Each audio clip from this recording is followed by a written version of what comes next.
Tapu ke a fia o tua, ko tamai, alo me lau maria maanioni. Tapu at ke hau e whanua, pe o kore ke o whakamalumalo atu e ngai tala whakatapu, ko toa pe o wha o atu pe a mei he siasi we siriana tawa taina o tonga i Australia. Kai ata mo oko ki whainga maari e koe ni, ke whakahoko atu e tau polokalama ko ia ki he whia whini. Ki mua pe au hoko atu, tō mua whakakore whamore koe uhia, koe tūkunga ko ia e polokalama e whia whini. Tūnga he kai mauha whainga maari e, ke whamafola hanga tono atu e tau polokalama ko ia ki he whia whini. Ko ia e whakaongo atu pe, ai taha o ngahi tokoni whakalau maari e, ai tangata eiki whai whikau pure vai whanua, ai ko os whakahoko. Ka ko omi pe ia maa ki tau tole whia whini o ko tui pe, lolotonga ko ia ku ne tuu i he wholofola, ka ia hataimia e more ai pe tai aonga ai e wholofola e o tua. O hiu tu mau ai pe, hono aonga, ko ia ko tui aonga ia ke te tau tole whia whini, ke whai mea tau whakalau lau loto ki he whia whini. Ka i hoani rewa kainga, mo minitiat pe mei heni, te tau wakai rewa ki he taha ngai tokoni ko ia e tangata ik whaiwhikau. Nai whakahoko ia i he aho tū site, ko hono taha tolu o tise mā, uawhe mā taha o no. Ai au wheunga tonu peia, au wheunga peia pia moi whaahitau ko ia, o tau lolotonga i ai. Whaahitau whakaristiane ko ia et veni, ai te tau te wai ki hono whamanatu e aho alo i ho tau eiki mo whamo ui, ko si sukalai si. Kai hoan lewa kainga,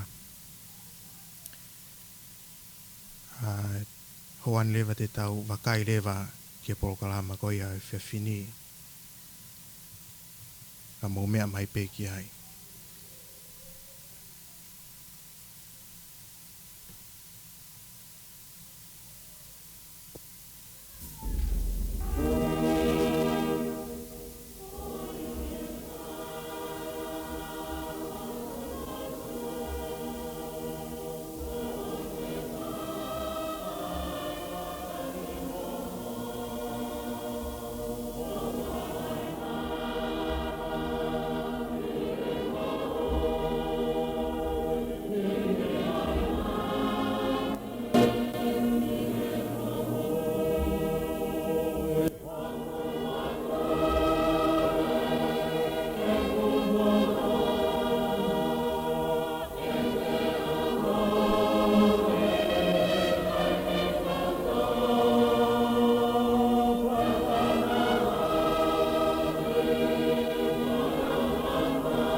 Kapu ke hau e whanua, tamu ka te pōwono, ka pe he tahine koini na spau, a tapu ke whare o te pō. Tapu ke Prinis Kalauni ka mai hau eke whanua, tapu ki he Premia ka mai hau eke Minista e Pureanga, tapu ki he Eipaseni ka mai Kārdinari, ka mai si kau taglot whakaristiane ka toa pe. Pe heke ngai tunga whare katoa be o whanua. Pe ngai whanua eiki o tau whakapaia i se tau kāinga tonga. Pe tapu ka te motoru katoa be se tau kāinga tonga. I ngahi whanua muri. Ka tā mua ke whakahoko atua e proklama koni. Ko proklama i sasua siriana tawa taina tonga i Australia. Tawangi pe o mo ke i mau pea e lau maria ke tari mai ke tau whanonga whakataha. I he proklama koe ni ahoni. E whai mua tau lotu e hoka atua kia e tau proklama. Atua maafi ka mau tamai ta ngata e whiona ku ngau unu mai o whai ai whakamalo ki ho a whio. Koe tuha pea e whahinga e tangata ki hapai whakawhitai ki a whiona. E ukai ki aha maurerei o ata me ho a whio. Le lei kotokotoa pea ha tangata. O ku tupu pea me he a whiona. O te rei ki aha le rei e tupu ma whitu ke. Kaya halerei utoi tupu me whitu kehi pa mahino mai rewa o ikai kāno katoa e otua. E mahino ka teki mautolu kāno katoa e otua ka ukai aha toi rerei e toi tupu mea whitu kehe pe a whiona pe. Malo e ofa uke whai mai maha mau whahinga fua ki mai a sisu kalaisi ke hoko koe lami ai a whiona ke huhui mau ngahi kovi katoa pe. Kau mau whakao whiofi ke he Christmasi ke mau whanonga he edveni te mo whakatua merie ke ofa hau ai a whiona ke mau whakamanatu ai koloa ko ia na hiwai e hou eiko langi e kau angelo moe lau whai e whakawhetai ke a whiona ke gloria ki lang tau pot ke merino ki mamani ke ka kai hoi fua ke ai aho a whiona. Malo lau mare maani oni ho kei tā kaua mo ki mautolu o whai hono tāke kina ki mautolu hinga he mea ki he kehe o hala whanua.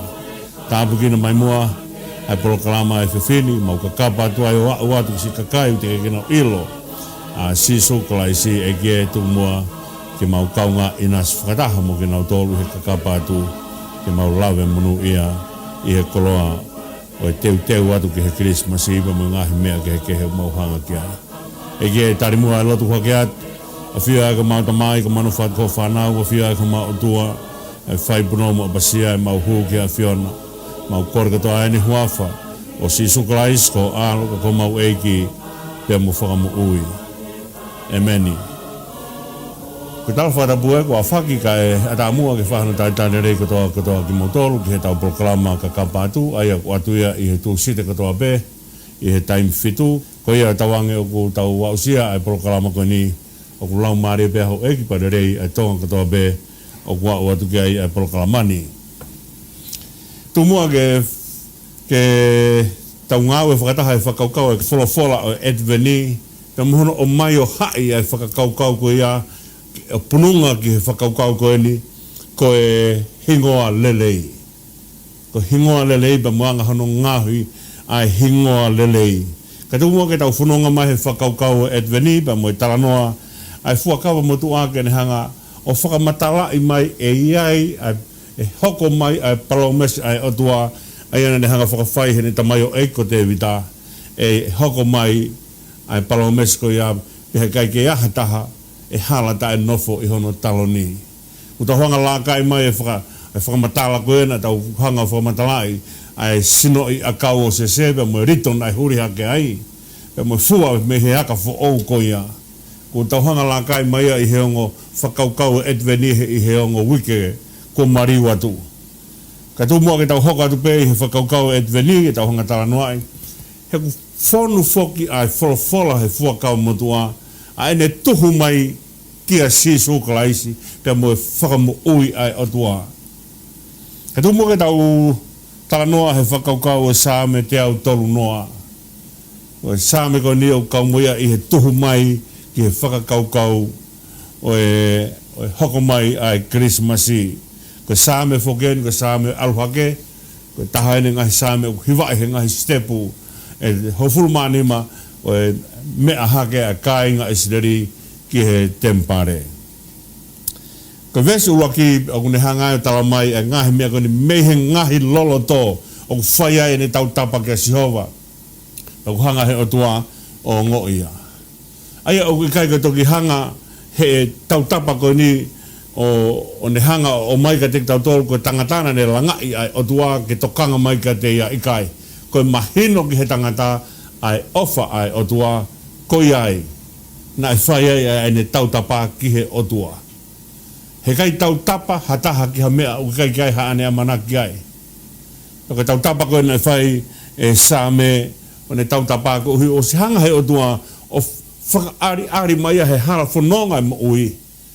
O kuna whanonga whakataha pia mo whahinga e tangata. Pia neongo he ai whahinga e tangata. Ka koe ne au koe e tangata ki he ngahi loloto e whaingata na ne alu koe ki ai.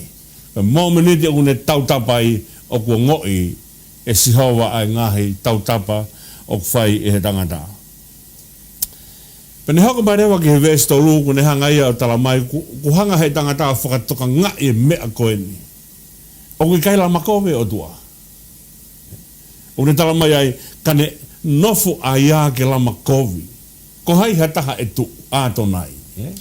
Ai a koe o tua koe koe o ne whanonga mai te ne hanga o mai ai whakakaukau e Christmas i ka te tautolu. O koe ka hoa tua o ne hanga lama e kovi. Ko tua o ne hanga lama e whainga maari e.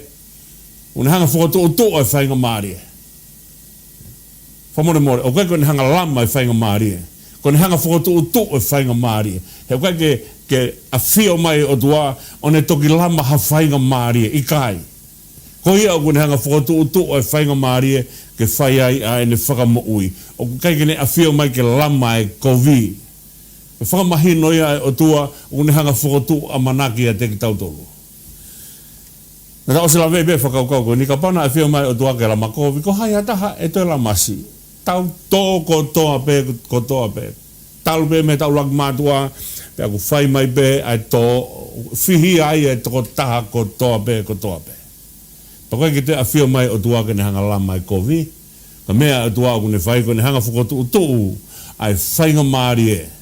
Ko hui ka lawa ke hau ai whahai tau koe ni o ete veni ko whahai tau e whakatu a meri e ko nofu ai tangata o whakakaukau loto ki he whakamo ui ai o tua.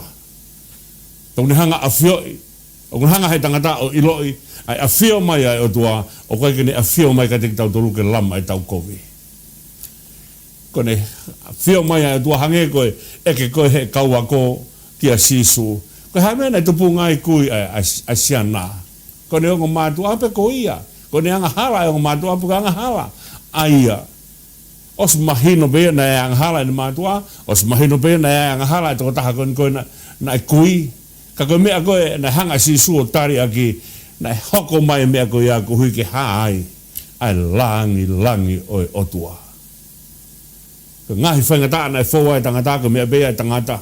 Ne whaua e bea o au sia e ngahi whaingata a koe ia. Ko otua o koe ke ne hanga lama e tau kovi. Ko otua a ko ne hanga whakatu tu ai whainga maari e ke lawa ai a hono whakamu ui ki tau tolu. Pia me he ngahi kovi kotoa be. Ko whakaukau whaka advenia. Ai hanga mai koe ni koe ki he Christmasi, pe hanga he tangata o whakatoka ngā e mea koe ni o koe lama kovi ai otua. Ki tau hanga whakatoka ngā iange ofa ai otua i he whakatu utua e sāme te au tolu noa. O koe ke hanga he otua o a whainga mai ke ni hanga lamasi ai kovi ha taha, hange ko whakahana e whaena, koe te lamasi he ko hai o kutu. Koe te lamasi ha mea ku tō kotoa be, ai ka whakaukau whaka advenia koe hanga he tangata o mahino kia te ia. Ai a whio mai a tua ke whakamānawa hake ai whanonga au tau whai. Ka koe mea au whai ai koe ai tau amanaki ko hui o kai lama kovi ai o tua kone whakatu o tua e whai o maari ke whai ai aho tau hapai hake ki o lunga. Te ako maga ki he vese o nongu ni hanga whakamatala ai e whakaukau koe ni. O ku hanga hoku lau maari ki a atonai o lahi i he hori a kaure o ki he pongpongi. Ko taimi kou tanga noa ai koe ki he kaure o. Ai o wahe whoki ai hauare o whakaloma o hou e whaaf bea koe whakahepelu o wahe tolu. Ai a koe ono ki he hongfulu ki he ua ki he ono. Bea wahe whare wahe he kau loma. Aia kuono ke hiwa ke tahaua ke tolu, pe tolu ke he ono. Kone alu koni koe, o hao koni koe ke he hoa, hono ua mo hono tolu. Koe taimia whainga taataha ia e reo, ose iwi e tangata reo, kone mea ku whakamu kei ke whai mo hopo mai ai laa. O ku beha ngai nofo koni koe tangata i he whaha i tau e te veni, kone whakaamu honoloto, kene whai mo wau ki he Christmasi, kai hoko mai ai Palomesi ai otua. Lahiange e ne hori koni koe ki he Palomesi ai otua, he hori ai tangata reo ke au ke pongpongi, ka whai mo toko toa malolo. Aia kone whiu e hane whanonga whakataha mai pia moe kovi, he koe mea bete ne hanga toi kovi, ko whai mo hoko mai Christmasi. Kone nofo koni koe e te veni, kone nofo pe o una loto mo whakatua merie, kene au mai ki he Christmasi, koe mea ia e hui ai e Palapanema, o ne whanonga hal whanonga mo ui. Askapo ne au koe ki he vers fitupa toki hangai e tangata whatu same o whakamaa opo mai a ene whakakau koe ni. Isileri tu ho amanaki a Sihova, he kuia Sihova ai ofa. Koe mea ia o kai ke lau kovi ai a Sihova ki hataha, kai ke lama kovi ai a Sihova ki hataha, ko hiko ene ofa. O kai puri, o kai ke puria o kuiai a hia ai toko taha kotoa pe. Ka ko hiko ofa ai otua o kai ke nehanga ai o hingaki mai ai hia ko ia ke takitaha fua ene hia. Ko hiko ne ofa. Pe au hene a fio ai huhu i o lahi au pito. Ko whakaukau ia e whakatua meria kon koe ki he etveni. Ko tu e tau amanaki e Sihova, he uia Sihova ai ofa. Ko ofa ai otua o whaigai e tau amanaki. Whai moa o ki he Christmasi, he ka mea tene o mai ka tek tau tolu, ai whakatua meria ke ne hanga o vete anki tau tolu, pe me he whainga taa mo ui. Aia, o tau whanonga pe moi, o tau whanonga whakatua meria. Ka mea iana e whaiai ai tangi, ai same, ene tangi i he vesi uruaki, me he ngahi loloto. Ko hiku ne o si whanonga mai pe mohono otua, o ne alukon ko tau pea tangata ia te ia pe me ngai whainga taa mo ui, ko hea tangata tōki ai. Pea me he ngahi loloto ko ia, o kune amanaki ki he oto. Kai te hata hei tento e amanaki ai. Ko ne amanaki pea me he ngahi loloto. Hange ko e rea ai same whanoa, pea me he kere pela, pea mo e whainga taa. Ko hei tene te hanga fusi hake kita me ai. Ko otua beta. Tau lawe ia whakakau ko ia, ko taimu ku te toai he quicksand, ko taimu ku te toai i he whainga kere pela pehe. He kai ke te lava, ko lahange te fute, ko lahiange ia, a e te ngoto hifo ke whainga taa ko ia. Ka kia hata hae ke ne hanga toi whakamānawa hake kita, ka koha taha o ku tuu, pe mei tua, pe me he kere pela ke ne hanga hamusi hake kita. Pea, ko whai ai amanaki ai toko taha koe ni, o kune amanaki, ki he ofa ai otua. Pagone tala mai rewa e he same, i he vers fitu, pea oku he ene a fio, ai huhu i o lahi au pito.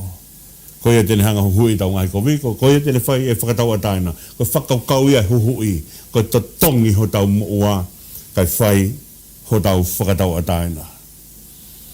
E tu mua ke uhanga lawe i whakaosi ai whakaukau koe ni, pea mihe fuakawa motua, o ku tala noa ki he etveni bane tala noa a manaki mai e hoko mai a sisu. Ko e whakakakato ia Palomesi ai otua. Ko ne hoko mai ko ia ai au tala noa ia sere mai au wahe tautaha. Ia me he tautaha ki he tolwha. Ai ko ne tala noa ia ki he whakafo ou o COVID-19 te. Tūmua ka honga lau atu hakonga i he wholofola ko ia. Ai au behe wakai o ku hoko mai ha taimi. Ko Sihova ia me tae ha mai aia te whai ai mo whare o siuta ha fuakawa fo ou. Taha kehe ai fuakawa ne whai mo e nau ngahi kui i he taimi na aku puke ai honau ni mā ke taki mai me ispite. Ai COVID-19 te koia na nau mau i os na aku nofo e au ko honau huspaniti. Waka yange ki he anga o COVID-19 te o tua. Ko ngahi kovinani te atua o lahi au pito ngahi kovinani te. Ka tuhu pe ki hongo kovinani te la lahi koeni. Ko kovinani te a Mose sepe, ko kovinani te mo unga Sainai. Pea mo kovinani te a te vita. Ka ugai foke ngahi kovinani te na whakotu mai hal whanonga. O whanonga ai o tua mo hono kakai. Iai kovinani te mo Atama, kovinani te mo Noa. Kovinani te mo Abraham, kovinani te mo Moses. Kovinani te mo Phineas, kovinani te mo te vita. Ngahi kovinani te ai otua. Ai ako ne talamai o i kai fo'i ai otua i hono whakafo o ai kovinani te. Hanga hei tangata mau e kovinani te. Hanga hei otua whakotuu. Ha kovinani te fo'o ke whai ake. Ai ne tauhi ki hono kakai. Kai fo'i ai otua hono tauhi kakai. Ko me ai au ne hanga whakamatala mai ka te tau tolu. Ai ofa ai otua i he whakakau e kovinani te. Ai ako tala mai, ko huspāniti pe moi wife. Nā ku nofo atua ko nā huspāniti, ke hanga taki mai ki nau tolu me ispite, osean ko ia e mau whai kovinani te ke mau nofo ko e whamiri. Ko huspāniti pe moi wife, pe nofo ai ko e whamiri. He ko mea whau he otua, ke whiohi aki pe moi kakai, ko e whiohi ai whamiri, ko tamai moine whanau. Ka osean ko ia, mau i bea kovinani te. Ai u tala mai ai i rea a sere mai a. Ai kovinani te ko ia na nau mau i osi na ku nofo e au ko ho nau huspaniti. Hangehia ko mau i e ko mela e na kovinani te pe mo hosea. Mai beo me whare o wheau aki mai beo ona mari. Ka lotonga na mari to hola be a ko melaia to e alu be Hosea to o mai ko ne hanga ia he o tua o whekau a Hosea ka ne whakaari ki Israeli o ku pehe ai ofa ai o tua i kai fo'i he kakai mau kovinani te aia ko e mau kovinani te ai whahinga e tangata he kovinani te ko tānoa ai kovinani te na ne hanga taki mai ki nau tolu me ispite ai o khaia he tohi exodo wahe tahi wa ke wahe ua wha o ne hanga whakamatala e a kovinani te koini. Ta koe wahe ua noa o tala noa i kono o mai ai whekau e hongo furu ke whai ake na whanonga. Mau i bea kovinani te kai whakafo o kovinani te be ai o tua. Ene mui ai o tua maa oni he tangata angahala pa mo whiwhine angahala. Ko mea ia ai tau whanonga mai te mo tau o tua o ne hanga whakamatala ka te tau tolu ai mea koe ni e kai fo'i ai o tua i hono i ne hanga o whenga i ha mea ke whakafo o ai e ne kovinani te e mo i whahinga i tangata ko mea ia o kui koe hauhau pe kai ofa pe hauhau kai ofa pe ka pau o kui o kai ke hauhau e o tua ta ui kai maho inga ia o tua i he ne kovinani te kune o mai ki he kakai he o mai e kovinani te o mai e maoni oni ka pau kai ke hauhau e o tua hanga i tangata mau i a kovinani te ka tau kai ke maho inga ia o tua he ne maoni oni pa me kovinani te kune hanga o mai ka kone malohi ange ko ene ofa ke hauhau kai whewhe tangata ai ene hauhau ke au ke he tau poto ene hauhau ke whai ene tau tea e whewhe whahinga e tangata ka une hanga o ai ene o whātapu moia ke ne hanga o i kuna ene hauhau ona tau pehe ko hauhau ai o tua ke mea whakamana wahe ange whau ka pau o whamana wahe pe ai hanga e anga hala ke fofonga e maoni oni e fofonga e o tua pana e korega e siri o e tukuange e o tua ke haa mai ke teki mautolu kai fola mai pe i haparo fita ka pau o pehe ai whakamana wahe ai hanga mai pe ai maoni oni kai kena whiohi pe mo e anga hala pe hua noa ai hanga mai o ku hau hono fofonga o ku ngau e ngahi bōlangi he hau e fofonga e o tua ka kone hanga kone ofai ni a tek tau tolu une whai ai a teu e Christmasi ka tau whanonga koe he adveni ka tau whanonga teu ko hui ke te whakamahino ka te tau tō, ai whai COVID-19 ai o tuāpea mohono ka kai, o i kai ko COVID-19 ko ha mea ke vai ngāke. COVID-19 ko mea ke whakapapai, he ko mea iok tau mo ui ai. Ko COVID-19 ko mea o hanga he o tua whakawai matapa ke ne whai mai ne o whaka te tau tō. Ko COVID-19 ia, ko whainga maari e o ku whau he matapa e COVID-19. Ka pau te tau hanga te mau e COVID-19. Ko ha me e te awa mai ke whai aki ahano tāre o ha ofa ke whai ai o tau whakamo ui. Ko tau o atu koe ni ke tau whanonga ke tau wau ki Edveni, ki he Kirismasi, koe ni ai mea o whai ki ai tau nofo o una ki ai ke tau lawa tauhi ai fo i COVID-19 te koe ni pia moe otua. Ko hanga he whahinga tangata mau e COVID-19 ai whai e mo se paka COVID-19 mo unga sai nai ai au hai ai e tohi exoto ko mea ko ni ko fai i he talanoa a seremaya ko whakafo o e COVID-19 ko whakafo o e COVID-19 pe mo te vita ongo COVID-19 la lahia o kuni hanga whakamatala ka te tau tolu neongo ai anga hala tangata ka u malohi e ofa ai o tua ko kai foi o tua hono whakafo o e COVID-19 hanga hala be tangata hanga be o tua whakatua COVID-19 ke whai aki ko tau whakamo ui ko tau awa ke Christmasi pa tau tari ai Christmasi pa me COVID-19 o tua hene whanonga pa me Christmasi ke au atu ki he pekia pa awato au ki he toi tuu pa me whai toka ka pau te tau hanga mau e COVID-19 koea koe te ha COVID-19 toi matau to ka COVID-19 whakaosi e ka ikai ke tau hanga tari e COVID-19 whakaosi ai o tua o kune whaiba mai whahinga tangata koe te ha COVID-19 mai kau mau COVID-19 o mea maho inga ki o te tau pau i he COVID-19 ai o tua ka COVID-19 koe ofa kai ko me ke tau wa inga aki ai ofa mea pere ngese ofa ko fa tau rea aki pe ai whakakau ko ni ko mo meniti te tau wa inga aki ofa ai o tua e hanga he lao o malu e ofa ko ia he kai ki tau wa inga tato he ofa ai o tua na tau wa inga he ngahi mau COVID-19 koe kanane toloi be ko hiko ne whaka atu i ka te tau tolu ke toki hoko sia mai ha taimi pa toki aloi a siso kalaisi ka koe COVID-19 te whaka o si te ka pau he kai ki tau hanga tāri ai COVID-19 te koe teu i ki tau tolu he Edveni ke tau ho tau lau maari e ke tau hanga tāri ai koloa ai otua o kune ofa mai a ki hono alo ko siso kalaisi kene hanga whakafo o e COVID-19 ka tau tapai au whai he whanonga koni koe Edveni whai ai tau whakatu Amerie tau ilo e ofa ho tau otua o e vainga ake ofa he ka mea o toho mai mea e ofa o toho mai pia mehe maa oni ai otua kene hanga o mai o hanga he ofa o toi whrawa e matapa ke toi hoko mai ai e maa oni ai otua ka te tau toa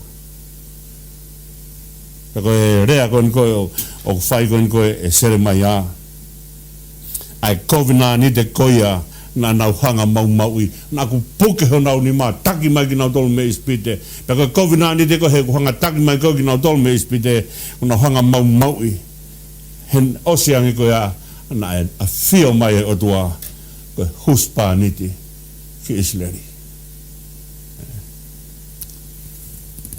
hau ko langi o fumata gai ai hostel langi ya puno gai me ui ko tobe makaiange ki he tangata o lau ko f haere mai o tua tala mai ko huspaniti como huspaniti au ai ne afio rea ga se va ni mafa como huspaniti ai o tua na ni hanga ngahi ki motono ko ia ai tau unu mai i Edveni o mua na tau hanga pai takui ai ofa ai o tua pa tau pehe sai bea ke o tua ofa pa tau vainga aki ene ofa i kai o kai ko ofa ai ko mea ke tau vainga aki kai ko ofa ai ko mea ke tau fai te riha ke ai ko ofa ai ko mea ke tau tari he koe whakaosie o mea o kui koe COVID-19. Hono hanga he o tunga whakawa mai ha whainga maari e ke tau hou hono ngahi matapā te mua whakawhita e urea ke ai supila te i sāme te au. Tau hou hono ngahi matapā he whakawhita e. Koe matapā whaka COVID-19. Tau kai ke te whiri ke te alati pe kita o tua ko saibea o koe haki COVID-19 he ke hanga whakawa te matapā ke hua tua. I kai koe o tua une whakawa matapā e COVID-19. O tua une whakatuutu e COVID-19. O koe ki ai ha COVID-19 e whakatuutu he tangata. Whakatonga e mea koe ni. Tai mau COVID-19 e tangata. O koe ki lawa he tangata. O koe ki lawa he toko taha hala ia kene whakafo'o e COVID-19. Ka taimi kou whaia hango a rea pau. Ko whea toko taha koe ni kou kune hanga mau e a rea pau. O koe ki te aha ne to tonu a toko taha koe kune mau e a rea pau. Kene hanga whakafo'o e a rea pau. Koe whakafo'o e a rea pau e whai he toko taha. O te kai kene mau e a rea pau. He kai talau da tō whakatuutu ha COVID-19 moe o tua. Ko hina ta os mau COVID-19 ki tau tō. Ko toko taha kune hanga whakatuutu a COVID-19 a toko taha.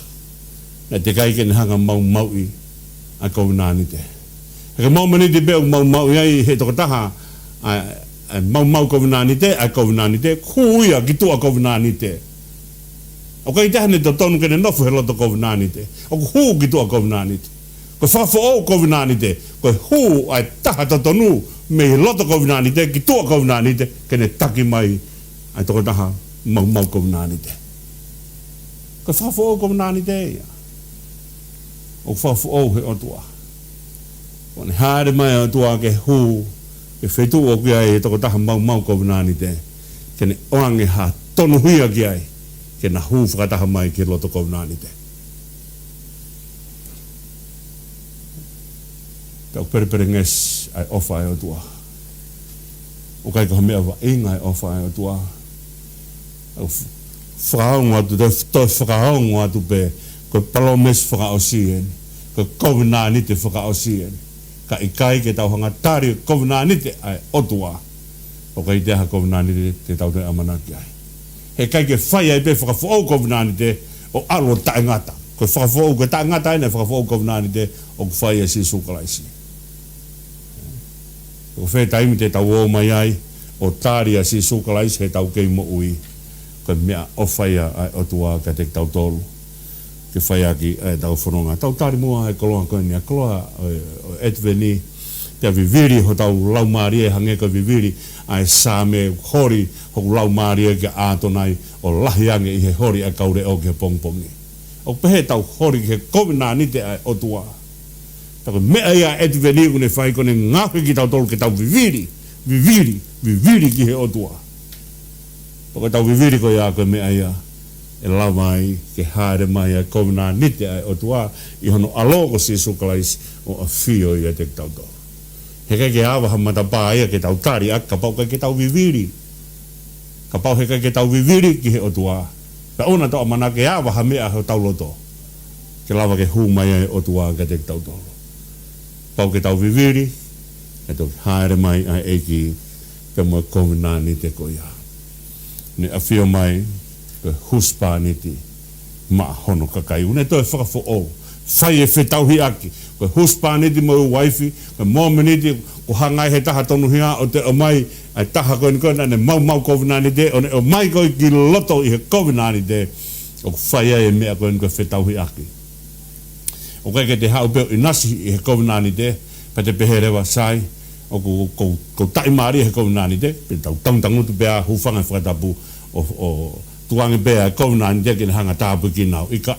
Ko te unu mai ki he COVID-19 he haere mai ai o tua ka te kita ka te whainga maari ai ko mea ka te whai ko tauhi COVID-19 ko whakatupu COVID-19 ai o tua ka tau unu atu o tauhi COVID-19 ko pau ke whai e whetauhi ake hange ha huspa niti pe mo waifi i whamatala o whai he tohi e wheso e anga e whekau aki asisu pe mo hono siasi tau tari ai whakakau koe ni whakaukau whakaetveni eni ke whai aki ai tau whanonga ke tau wau ki he Kirismasi.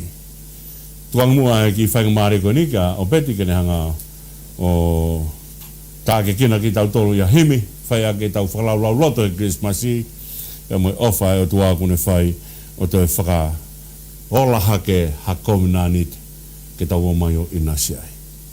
Malo.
tari mai ke tau proklama ko ngani hono wa hange be ko fa nai kau ke mau ko na ni te tau nge pe na ke hoko ma to mu ya du pa ma o pe ti ko mau ko na ni te nga ri aki maua tau fono ko ni ke he ku tau tai le ki moto mo te me mai ke ko hono wa tau proklama ai te hokat mo ke tala no ai fu ka fo o ko tala no ni hiwa ko ko asa kala ya ko ni os fo ko ai ni tutu ko ai mama pea i he tempare pea hafo kia angelo ne talange e tu ia Elizabeth peten hanga o whanau i hatama pea oho ware fo kia sākalaia ko taure kareka sākalaia pea mo Elizabeth ma whai koni oho ware ko ia pa ne tai tui kon koe ki he lau e mea pa ne talange lewa he kaite ki toi lau rea ka ua ko whanau i tamasi pa aho koe na whai whakahingoa i tamasi aho na toa ngea i noa koe sākalaia pea hiwarewa sākala ia i he ia luke wahe ulua kipa koe vesiono walu ki he fitu walu o ku tala noa ai ki hiwa koe a sākala ia. Aia koe ka mea mahui ngā e whakamalo ia e sākala ia. Koe ne toa nge fukoe e ne noa pa ne toki whairewa e sākala ia palofisai koe ni kia sisu. Pa ne whai ne palofisai hataha ke whakamalo ia. Ai whakamatala ki he eiki o tua o Isleri. Pasikapa ne tala mai rewa he vesi ono hiwa kune hanga whakotuu he hako o Tevita ha nifo o whakamoui. Na tau tāno whoke whakaukau e nifo e whakamoui. E taim koe na pehea koe na whihia koe ai nifo o sipi tangata he taim na whae whelaulau ai palahame. O kai ka uhingai koe nifo koe ia koe na whakaukau koe nifo o sipi. Ka koe uhinga ki he mea tui koe sipi. Ai mea koe kune hanga ifi aki koe ai siu periba mo whakataua taina. Kune pana tau tāno whoke he taim koe o esi whelaulau o kuia e ngahi nifo e whae. Peka hataha o kulere mai o piki he nifo koe ia. O kuia ha koe na ane whai. He kai ke whakatau tea kai tene piki e nifo koe ia pe oange e whakamore maana. Aia koe ne whakatu he hako te vitaha nifo o e whakamoui. Aia koe hako te vitaha koe palomesi ane na whai he otua. Ane palomesi he kai halahataha ta e awhio i ho taloni. Koe niku hoko mai koe nifo o e whakamoui. Aia pe koe ne tuu koe i he rea whapapalangi. Koe horn of salvation. Ka mea ia o ku tau o piki ai e a whai ai a hono whakamore i ki tau tolu i he esi whai lau. Ia ka tau piki koe ai ba lea rewa i he vesi fitu wha o kune hanga whakamore e tau ngahi anga hala. Ka mea whoke o tanga i koe ai hiwa maria koe nko o whai koe nko e sākalaia. Pat pehelewa sākalaia i he vesi fitu wha kene mea ofa mai aki ai mea koe ni. Ke tau whai ta e te teki e tau ngāwe ki he kune hamus ki tau tolu me ho tau ngahi whiri. Ko mea mahu inga ia. Ku lawa he tangata whakapapau i ene whiohi pēr moe otua. Paka mōmeni tu ku hanga he tangata whakapapau i ene whiohi pēr moe otua o ku more e te ia iri whia. Mea koe na hiwa aki koe e sākala ia ke whai ta e te teki e tau tauhi ki he eiki.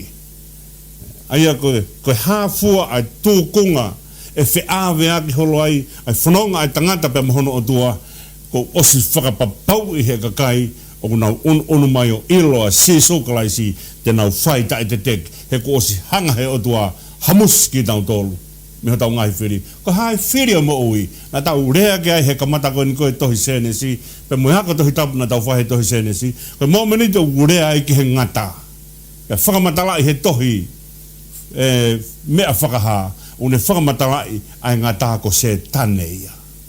O si hanga he o tua o hamus ki tau tolu pia me se tane. Pia moe kau angelo hinga a se tane na nau aiko wahe tolu e taha kau angelo. Fuka kai toko lahi. Une hanga hamus ki tau tolu pia moe tau ngahi whiri.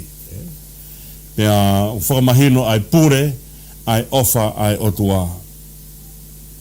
Pia une ngahi koe mea whoki nā ku tokanga ki ai ane nai he whakaukau koe ni he tau whanonga mai koe mahu inga hono hanga e he ofa ai o tua o ngahui a hingoa lelei o ka kai koe una uo mai o tui ka te ia o hanga he o tua o anga teki nau tolu ai koloa koe ni ko hingoa lelei a tau mua ke whoki o whakailonga e mea na mau whanonga mo ia whaiaki hono awe ai ofa ai wahe whanua ki he wahe whanua nu usila he taimina nau huwhi ai ho nau holo whakaofo ofa au pito pia moe ngāwe lahi lai whai ke holo ko ia au hanga whoki he tamatui o whakahuafa ai holo ko ia ko re sieri tonga na mai ai whai ngamaria ke whai e whakahoha i he polotu whakaosi o polotu o whakailonga e kamata e holo. Pena ku taimi kona whae whakahoha i he mahu inga mea urea ki ai tangata malanga pe ke tohi kohereti e ni hanga tala noai e whakaukau koe ni he wahi fitu pe ke ves uluaki o kune hanga ai o mai e whakaukau koe ni o ku ngatuange a hingoa lerei i he lolo tākai. O ku ngatuange a hingoa lerei i he lolo tākai. Ia ku saiange ai o pehe bema mo lei ange aha koe e te pekia i aha koe aha to whanau i he ka mea mahu inga o mo ui ko whe ai taulanga o ku te whakaiku ki ai aia koe ngahui o hingoa le rei ko mea mahu inga au pito ia he mo. O kai ke lawa he tangata ia te ia pe, o ngahi a hingoa le rei ia te ia pe. Kani hanga o te kei o tua, kani hanga tuanga peka te au, he ko poto pe au, hono ngahi a hingoa le rei maaku. Ika, na kai ngahi ia ke pehe. Ko hui na kai ngahi tangata ke whanonga toko taha. Na kai ngahi tangata ke mo ui toko taha. Na ngahi tangata ke kaunga whanonga pe mo o tua, pa na ngahi tangata ke mo ui whakataha pe mo o tua. Kone mawahe pea o tua pe me he tangata, hangere vai koe lau koe ai wholofola a sisu, hange peha waa ko motuhi atu, pe me he sino. O kai lawa e waa o mo ui ia te ia pe, ka eua ku pipiki ki he sino. Ka mea mahu inga ia o e tau whanonga ke ngahui ha hingoa lelei. Ka upeherewa e kohereti, e tangata malanga. Une peherewa o kunga ngatuange a hingoa lelei e lolo tākai. Ko ngahi lolo tākai a tonga na i loa pe koe loloe ai tui koe, koe loloe ai eiki koe. He koe taimi koe na whahano whakaponga tuku aho, na taki mai aki pe lolo. Na taki mai ake lolo ke ilo, pe ko whea tuku aho. Pe koe mahu inga ia o lolo tākai. Ka hanga koe ngahi koe o lolo tākai. O ngahi pe whokia tau pe hekono, tau aki hela a pea ngahi e lolo ko ia. Pea osko ia pea kono tākai. Kone au pea na koe ke varenga e pō. Kone varenga pea e pō ia. Ko osi ke more, kamata ke more, ai ngatu ia e lolo ko ia. Kone au koe ke aha koe taha, pa koe malu e whiawhi, pa kone taimi koe ke hapo mai ai whakahala whono ngā koe taimi ia, o kuwhai ai lau kau. O mai e lolo tākai, pa kone tākai pē lolo koe au, pe lolo e na me au. Ka kone au pēr na ia ke varenga e pō, kuto e more, ai le ia e lolo koe ia. Ko tala noa koe koe ke hanga he tamatu ui, hene tō wholofola whakamatala i a resieri. Pe mo mea na ne hanga whai, ki tahine princess, ko Charlotte tupo. Ke hoko koe kuini, oi o tutonga.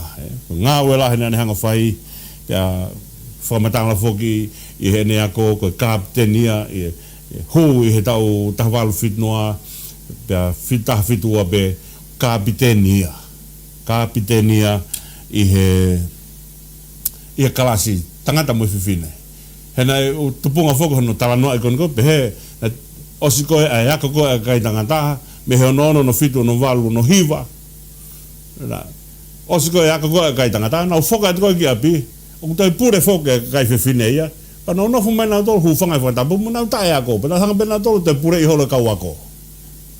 Ai ako mawinga, ke nau whoki atu, o toi hako pe mu ka kai whiwhine, pe whaka humai rewa ka kai whiwhine, e tau taha walu whitnoa, humai ai, a resieri kata.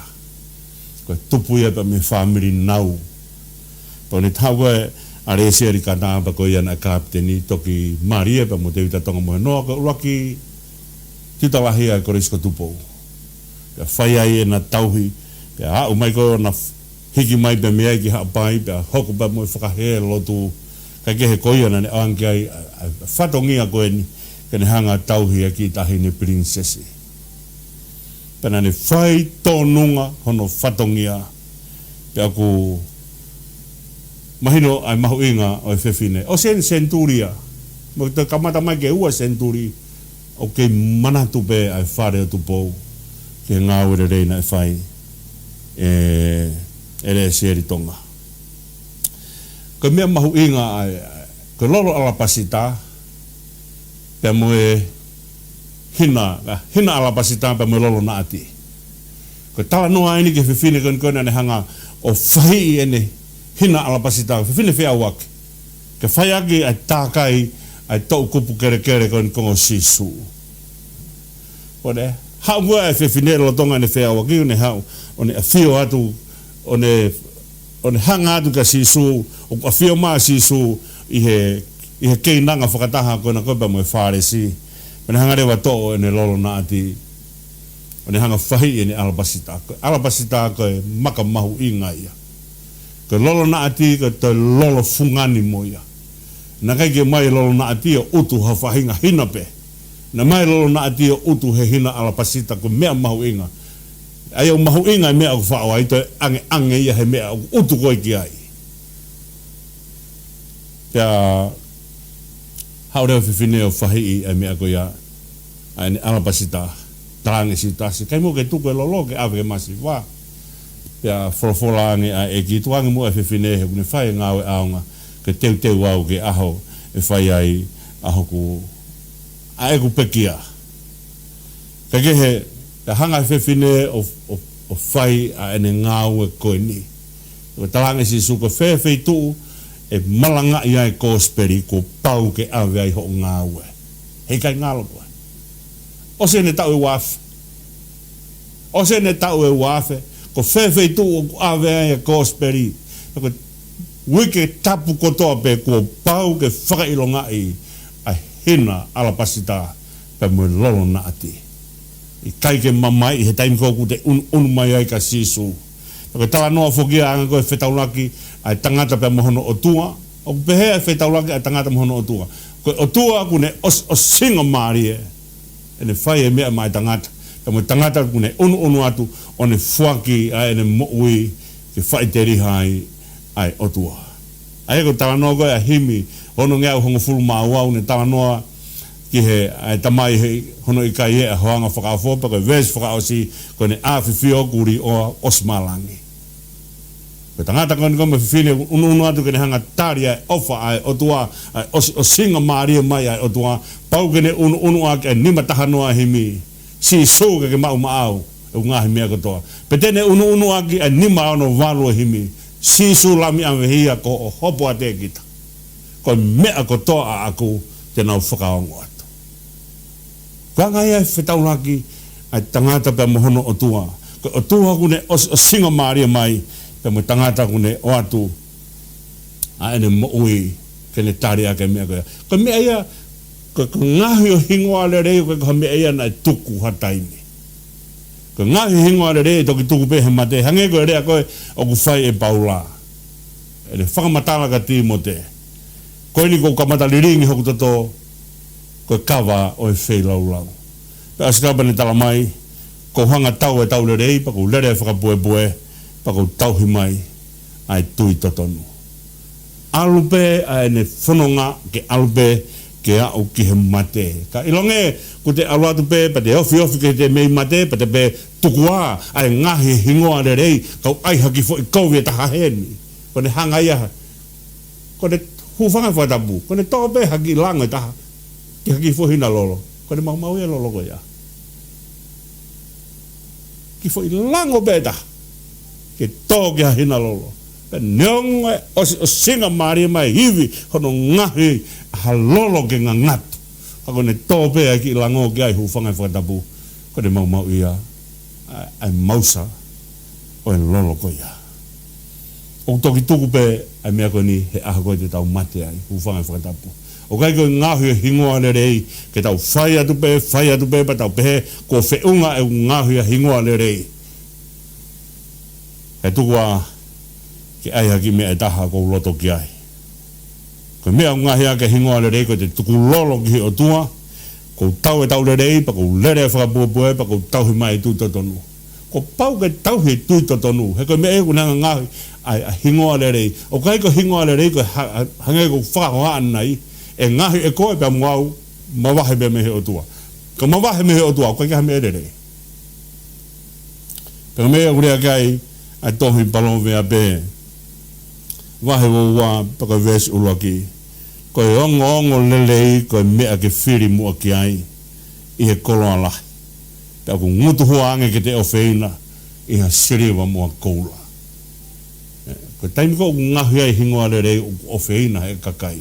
Rea ai ana anga noa, ko rea ai ana anga Samuela, ko rea ai ana whakamatala e ka sisu. Ofai o tua pe fia ai e kakai. Ko ngahi o hingoa le rei ko mea mahu inga ke whai aki a e tau whanonga. Pena behe ai ngahi ai whakamatala koe ki a resieri tonga a whakahua whaaki ai holo. O taimi koe na nau mahina mai ko taimi koe na nau whanonga ai ave koe na tolu he whakahe, ai whai whoke e whakamatala, a kingi re mi weri kau ki he ne whehuhu, pane hanga whakamatala ne whehuhu, a ene anga whai, hange ha waka une, kai ke toi ha tau langa muri, ne alo uta mai koloa ke tau hia kono whamiri, ka osko ia pane, o kai ke iri fia he aheng hengi pe mo mohe tuai, pa kono nima koe wala ke tu ngā mō, kono nima koe wala ke mea filo filo, koe nima i peko ia o kune ala aki ki he kau masiwa. E taimi koe na whakamatala are sieri tonga no awiki nao tolo he whakahe, pa mui nao tauhe kakai he lotu, koe nima koe ni koe na ne hanga tauhe aki, ai ta hine princesi koe nima peko ia, na ne tauhe aki kakai he lotu, na ne tauhe aki kakai he whakahe. E whaibea ne tauhe ai mea koe ia. Pore ai whamiri. Ka kai whuka mea eke tau nofo peo pore he lolotonga e mea nei whai he kuahiri. Ka tau mea tau tolo uwhai ka hoko ai ngau e whakasewaniti. Pore he eiki. Ka tuange ngau hia hingoa le reiki hanga he eiki o ngauhi ai mea ko ia. Whai pe whanongai a siutasi pe mo sisu. Ka hamea kuiloa siutasi. Ka hafoi mea lelei te tau pehe e aika siutasi.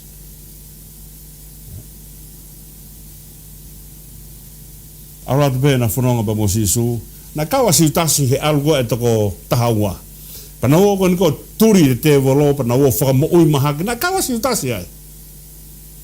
O whakamoui mahaki, pa na uo turi te volo, pa na uo mao ripoti mai ka sisu. Na mao turi whanga te volo aki ho hua wha. Frofolanga ki na mamata ke vilo a se tane melangi na kaua si utasi ai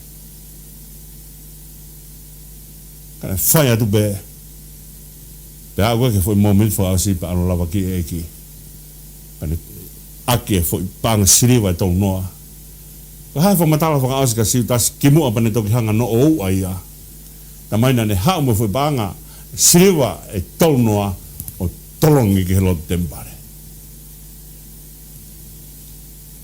Ka mea mahuinga o tau whanonga mai i he etveni ke tau tāri koa sisu ko sisu tene hanga ngahi a hingoa lelei maa ki tau tolo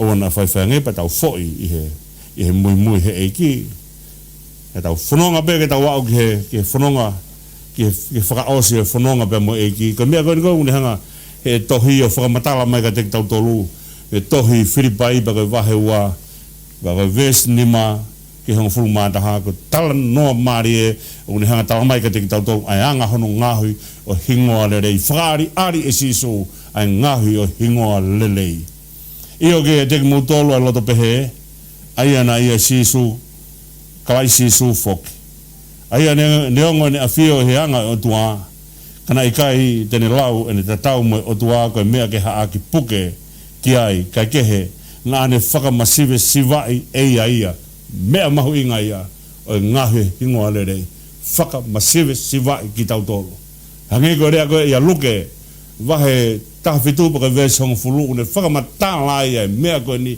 pehesi suko teunga mata lerei ta o tangata pe mo whiwhine ke ne hoko koe sewanit pe tene lau ia koe sewanit ta aunga pe whaka masive siwai ia Tako me ai e tek tau tolu. Ka lava ke ai hingoa lelei e tek tau tolu. Ko pau ke tau poto he whakamasive siwai mo whakatogi la lo ke tau wau ke nau o siwaniti. He ne to'o ai anga o tamai o eki mo ne hoko i he tau e tangata. Ai ka whakamasive siwai ke tau toki au ke tuunga ko o tamai o eki. O kai ko tau whakamasive siwai pe ke oana tau tamai o eki. Ikai whakamasive siwai ke au ke tamai tōnga o tamai o eiki. Aia ko hae tamai o eiki ko tama io ki hono eiki maupe. Ko ta wau ke foi tōnga o tama io eiki ko me aia o kui ko whakamasive siwai. Pe te tau wau ke tōnga o tamai o eiki mo ne hoko i he tatau e tangata. Pe iloangena ne ia te ia ai tō onga e tangata na ne whakamou laloa ia. Pea kei whaibe whakamou laloa ia. Aia koe haere mai koe sisu, koe hui a langi whakaotua, ke alo ia he ai angai e manu. Pone hau koe pa mehe angai o manu koe tangata, pane hui hono nau whakai tangata, kane hoko pōpula kai pekia he kolosi. Ka mea ui koe tama io eiki. Io e alo ia he angai o manu, io e pekia au he kolosi, io te huki whanua lota. Ja kai ki te aha hane fo i kai e taha ki e otua. Pe ilange na ia te ia ai toonga e tangata ana ne whakamoulaloa ia he ne hoko koe whai talango fua o a uki he mate. Ka koe mate he kolosi. Ke whai talango fua ke ne hoko pōpula.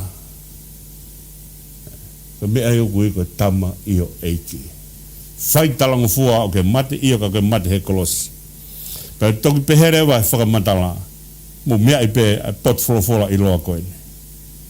Ko hono be ia whoki, na mātua ki hāke ki a ia he otua, mo ne whaka de ia ha hingoa. O ku mao lunga i he hingoa kotoa be. Ko hui ke ilonga hatu i langu mamani, mo lolo whanua pa ke peluki i huafa sisu, pa ilonga e relo, pa ke whakamu oni ko e kia sisu kalaisi, mo whakalang langi o tua koe tamai.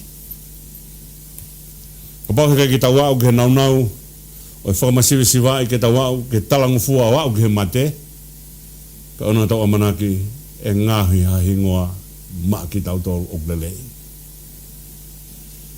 Ka hu koe kilangi e hu i whakaukau o singa marie a whainga marie ke tau takitaha whai ho tau lota.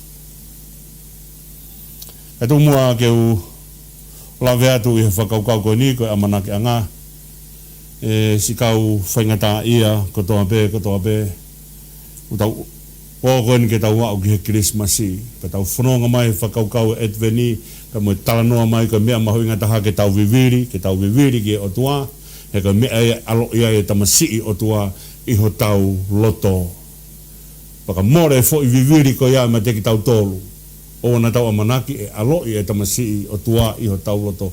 Ko sisu o ku hou mai ka te ki tau tolu i ha loto o ku tau viviri ki a te ia. Tako whakailonga e tau viviri ki a te ia o whakamaha, whakamasiwe siwa e mea ko toa pe a ki tau tolu ke osi o singa maaria ke au ke tuunga e tamai o eki pa ke au ke tuunga ke tau pehe ai whai te riha koe talango fua au ke mate. Hae mea ku tūtūni he o tua ke tau whanongai. Kau whaingata ia. Koe amanaki anga me whakatu o meri anga ko sisu. Tau tala noha e sa meu kai kene awhio mai ke lama kowe. Kai kene hanga o lama e tau ngahi kowe. O kai ke whakamu ui e sisu ke pehe ke whakamu ui tau tolu. Tau whakamu ui peka kai kukonau tari eki. Ia whakamu ui o whai e sisu he mea koe ni. Osi e ni alu ona ke toi whai hia. Whai whakamu ui ka tarangi alu ko ke mo ui. Oana ke toi whai hia. O whaka atu i he o tua ki tau tolu. Hoko mai ne whakamu ui pa tala mai. Oa toi whai e hia. Ama naki koe ki he eiki. Ta tau ai bepu ka hae whainga ta au ke fōwai. O kai ke le awhio mai ke lama ho kovi mo kovi. O kune awhio mai ke whakatupu ho whainga maria. Ke whai ai ho whakamu ui pa whai ai ho whakamu ui. Ko mea u tau whanonga mo ia hange koe lau whai sākalaia na tau tānoa kia ane nai. Ko mea u mau kore ke mau whai tae te teki e mau tauhi ki he eiki. Ta tau e bepo ke hae whainga ta au ke ai. O ke ai whainga maari e ke tauhi ki he eiki. Tānoa himi ono ngea wanga fulma whaasi ka inga ngsia whanonga ki he langi. Whai beho mo whatongia oua nofo pe mo tangi. Ko tangi o nofo pe o tangi, halotu pe ka kai ka hatau amanaki. Ka taimi kou tau, o ai ki he o tua, pa tau hanga amanaki he o tua, o kune hanga holo i ho tau loi fofonga, ka ne o mai amanaki ka te tau tolu, ka whai fia e tau whanonga. Na tau talanoa ki he talanoa, sāme ona tolu hange kon koe, ha whetari ake a ongo vaito, he whaingata a, ka he taimi tatau, he whetari ake a ongo vaito, o mai e whaingata a, pa wongo mai e whaingata a, ka hange o more ai amanaki me te tau tolu. Ka no tonga ne tā noa pehe, ne tā mai he sāme, o kou haka pe, he whakamaro ke sihowa. Kore mua ka te moto, si kau whaingata ia, mu loto lahi mua, mu tui o whai o tua. Ko Christmas ko whaka ha mai e whaka o ko na ni te o tua. Na promise be o tua ka kene ri ako. Na promise be o tua ka kene ri aki tau to. Ko wha ene promise ne fuak mai a siso kalais ka te tau tolu ko hi ke lava ke whakatu a manaki ko ia. Ke ona tau nofo ka kai more tau a manaki. Ko ha whenga ta ke hoko mai ai ke Christmas i whakatoka ngai ko mea ofa ene ai o tua. Ai ana e hoko mai ai whakatupu ai o tua. He mea ko toa pei mamana. Hanga tāria sisu. Ta ke kore anki ai. Sisu ta whanonga mua whio. Sisu. Tuange mua ke whakamu ui au i ho hua wha. Heka mea hanga i sisu o whakaha mai e sione tamai e sisu. Na te kaike mo kore ha mea i hoku hua wha. Ka kou talatu ka te mo tolu ai mea koe ni mo kore i hoku hua wha. Ka kou hape ha mea te mo kore i hoku hua wha. Pea mo tui ki ai e whai he tamai ka te mo tolu. Ka kore te o ora ke loto si. O mana ke toe la a o e ahoni. Te ke loto si beheu toe la a baku more ha o mana ki. Ho tō mai na e po uribe hau pa mo whainga ta a. Ka ki hataha ke ofi ka te koe ke ne hanga o atu e amana ki ka te koe. Pe tau whanonga i he etveni ko whakapapau e viviri ho tau watoke he otua. Pe te ne hanga o atu ai nonga pe mo whia maari ka te koe. Te tau ai me poko hae whainga ta o ke whainga ta i ai. Poko mea whakai paanga, poko mea whakai loto, poko mea whakai no nofu ai huspaniti pe mo wife, ai whanau pe mo tamai pe mo whae, poko haha whainga mea e more api, poko hao e kakai ke na honga hopo i koe pe mo hafua, ai mea kehe o e mo ui. Whatonga e ange lau, ma ai sea wahi ni mango fulu maa wha, kai hataha kune hanga ngahi ha mahafu ki whai ake ha kovi ka te koe, hei kai sia ai mahafu ko ia. Ko inasia kau tamai o egi ai otua. Ka mo kau nanga ai otua. Ka hata ngune teu ke whai hakovi ka te koe kau ke ofa he otua pa ke piki ki he otua pa ke amanaki ki he otua. Ta tawa mai rewa ai sia. Ko inasia ni kau tamai o egi pa kau nanga ai otua. Ka hata ngune ngahi ha mahafu ke kau kovi ka te ia. Hei kai sia ai mahafu ko ia. Ko kore atu ka te mōtua o si kau whainga tā ia. Christmas i ko fia e ofa e otua. Whakamahino mai. Alo i mai a sisu ko e tau kapo maa ki tau tolu. Ko whakalaloa maa ki tau tolu. Ke whai aha tau hūwhanga. Ke whai ai pa tau ilo ai. O ofa mo oni o tua ai a te tau tolu. Kore ki o tua ho whainga tā ia. Awe ki o tua. Hange ko rea whai mutu ani. E manoa au no. Manua ka ko manua tau mau hai ki off. O kune tari e tau lotu. Pia kau he mea. O ki kai a o kia e tau lotu. E tau mea te tau lava.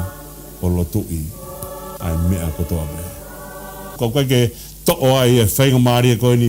Ke hunua ki mau pe ka teki mu tolu whainga ta i a. I he sino loto ata mai pe me lau maari e. Koe otua koe amanaki anga. Koe tāka ua i a mo eiki. E kai tene hangari a koe. Te mo whanonga mau pe. O si whai pe e tāno ka ni ka tūma ke whakaasi aki. E tāno ka ni koe e whakaukau o e footstep on the sand.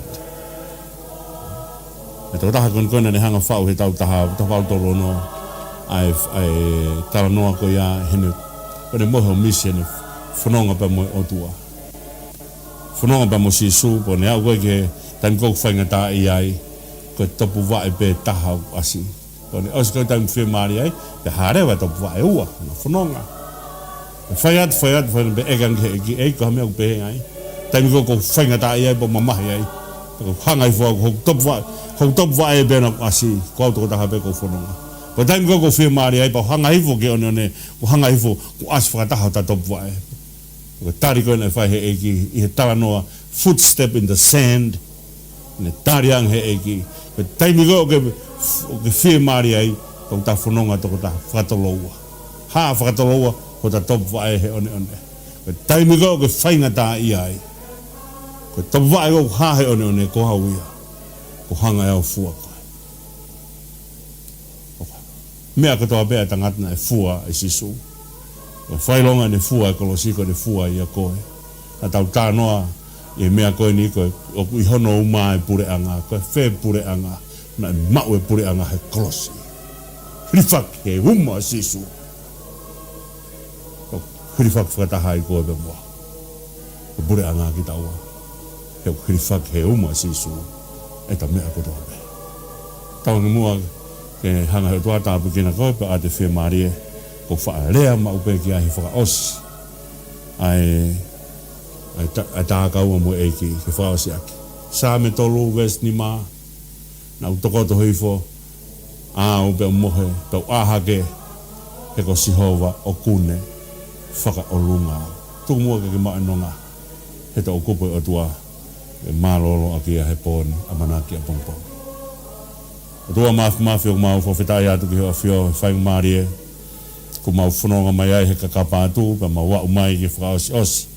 Ia whanonga i he whakaukau. Koe otua. Koe amanaki anga. Whai aki e mau tākau o mo eiki. Tāpukina si kakai whainga tā ia kotoa pe. Ka tāpukina kotoa pe ki mau tolu. He tau mai aku ia hata. O kai kene whie mau e tāpua kia e whina. Tāpukina ki mau tolu. Ki mau lava. O tāri kakato a sisu. Ai tamasi o tua. Hene aloi mai. E whai ake mau whanonga pe mei taimi ki i tāneti. Eki whakanonga aki si kakai whainga tā ia kotoa pe. Whakamunu ia se mau whanua ki tonga pe mo siasi. E whakamunu ia ai mamani o ku mau iai. Eki tari mua e lotu kwa ke atu. A whio ai ka mau tamai ka mano what ko whanau. A whio ai ka mau tua ka whai punou ma pasia. E mau hū ki hea whiona. Mau kore ka tā ene huafa. O sisu kraisko alo ka ko mau eiki. Pia mo whakamu ui. Emeni. Ni lako wakato ia ai proklama ai tākaua ai kakapatu. Pia mo e konga ki ko otua ko amanaki anga ko ke formanato dai pe mo me hifo ki he ngahi tuasila kona watu i he kakapatu pa mo tākaua o ki ai e tau email ai ko tākaua @sautata.org.au ia hamea mo tokanga mai kai o fitu tak mai ai ke fai e tau whanonga e pe mo e whakaukau o e kakapatu pe mo e tākaua. Mo mea be whaka au topululu, po topululu whai ai lotu hufia, ke si kakai whaingata ia ai tākaua pe mo e eiki. Pene ngata ngai ai tau proklama ki he whiwhini, pa ku kore whamone more atu hene tau mui, ai tau kamatanga, ko whakamalo atu homo kei mea mai, ke tau wakawakao i he whakaukau o e kakapatu. Ko au pe mo tangata technician, o pe moala, mo ofa atu ka te mo tolu kutoa pe, mo mea.